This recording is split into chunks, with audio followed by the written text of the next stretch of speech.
Nuovo personale in questura ad Agrigento. Sono 3 funzionari, tutti laureati in giurisprudenza, vincitori del 103esimo concorso di commissario e che dopo 2 anni di tirocini a Roma adesso hanno preso servizio ad Agrigento.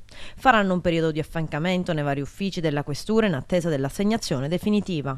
Sono molto contento di essere qui ad Agrigento e l'ho scelta proprio perché credo che sia la sede ideale per fare un buon lavoro e per crescere professionalmente.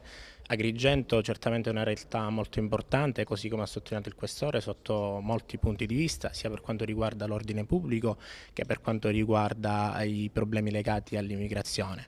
Ancora siamo in attesa di conoscere a quale ufficio verremo assegnati. È un incarico completamente nuovo proprio perché ha una realtà territoriale di riferimento completamente diversa, quindi come tale mi incuriosisce affrontare questa nuova realtà secondo un nuovo tipo naturalmente di approccio rispetto naturalmente alla realtà territoriale di Roma e quindi sono contenta e spero di svolgerlo nel miglior modo possibile il nuovo incarico in attesa naturalmente poi di una nuova assegnazione appunto dell'assegnazione definitiva da parte del Questore. È stato emozionante venire qua ad Agrigento perché rappresentava la mia prima scelta e la prima indicazione che ho dato al Dipartimento di Pubblica Sicurezza. È una questura molto importante, una questura cosiddetta di frontiera.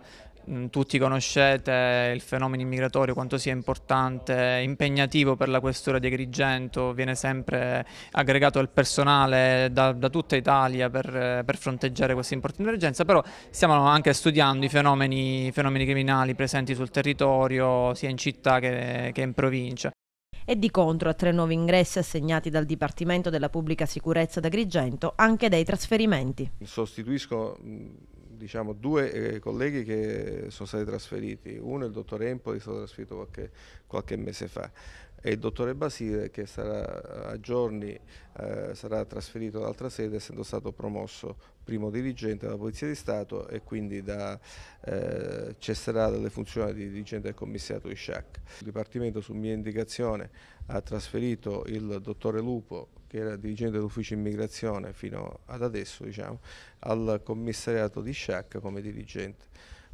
Dottore Lupo, anche in virtù e in riconoscimento dell'ottimo lavoro che ha svolto come dirigente dell'ufficio immigrazione, andrà a assumere questo incarico di dirigente del commissariato di Sciacca, commissariato importante